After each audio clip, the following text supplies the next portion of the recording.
هنتكلم النهارده عن فندق من اهم فنادق اسكندريه، فندق سألت عليه كتير، فندق الحرم اسكندريه. هنتكلم عن رقم الفندق، مميزات الفندق، وعيوب الفندق. اهم مميزات الفندق ان هو فندق على الشاطئ، 162 طريق الجيش سيدي جابر.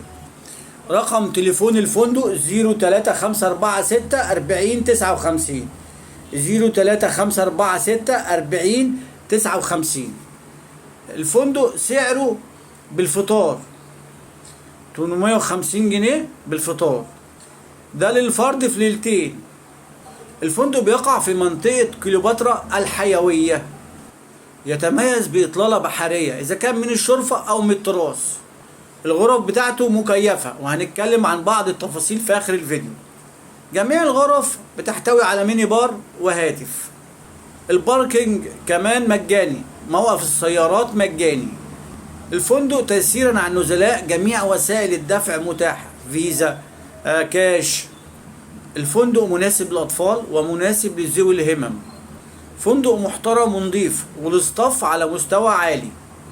الفندق موجود بالقرب من وسائل النقل، الخدمات حواليك وكل حاجة حواليك. قلنا سعر الفرد في الليلتين 850 جنيه. طبعا الأسعار قبل 6 وبعد نص 10 بتقل في كل فنادق مصر.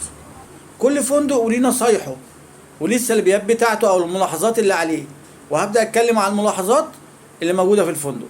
الغرف الجانبية متواضعة، ما انصحش بيها خالص. الغرف الجانبية متواضعة. الفطار بتاعه متوسط. الغرف والاساس بتاع الفندق اللي موجود في الغرف قديم. في تجديد حاليا بيتم مثلا في الدور الثالث او كده، بيعمل شويه دوشه او بتاع، بس الفندق في مرحله تطوير.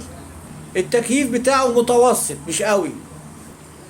الواي فاي مجاني، بس هو في الغرف يعتبر ضعيف، حتى في المكالمات لازم تطلع في البلكونه.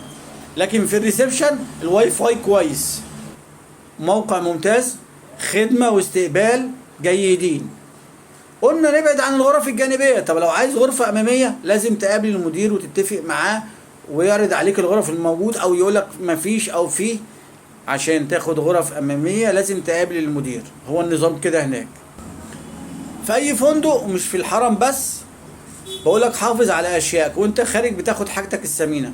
وانت ماشي خالص بتتاكد انك ما سبتش حاجه، لان في الغالب الموقف او موقفين النزلاء بعد ما مشوا، اللي نسي ريحه، اللي نسي حاجه، وطبعا الفندق ما لقاهاش، فطبعا مش مسؤوليه الفندق. احنا بنطلب ان انت تحافظ على حاجتك وانت خارج تتفسح او انت خارج خالص. ادام جبت لك كل المعلومات عن الفيديو فانا ما بطولش فيه، وجبت لك كل الملاحظات، وكل ما اتمناه الاشتراك، عمل لايك. والسلام عليكم ورحمه الله وبركاته.